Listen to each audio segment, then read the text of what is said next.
বহুত দিনৰ পৰা আপোনালোকে মোৰ বহুত নিউজ শুনি আছে, বহুত অপপ্ৰচাৰ চলি আছে। যি নিউজ বাজিছে তাৰ 10%ও সঁচা নহয়।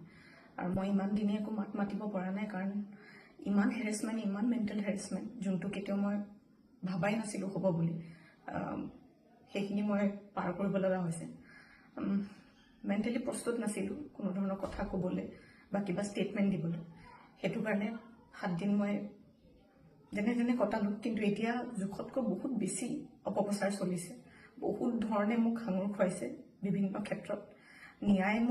ন্যায়ালয়ে মোক দোষী কৰাৰ আগতেই নিউজ মিডিয়াই মোক দোষী কৰি মোক এতিয়ালৈকে ফাঁচি দিছে। মোক অলৰেডি মই দোষী বুলি কথা কৈছে, আৰু বহুত ধৰণৰ নিউজ, বিভিন্ন ধৰণৰ নিউজ, য'ত মোৰ কেছটোৱে ট্ৰেডিঙৰ ওপৰত আছিলে, কিন্তু এতিয়া কেছটো অকল মোৰ ওপৰত হৈ গ'ল। আজি ফাইনেলি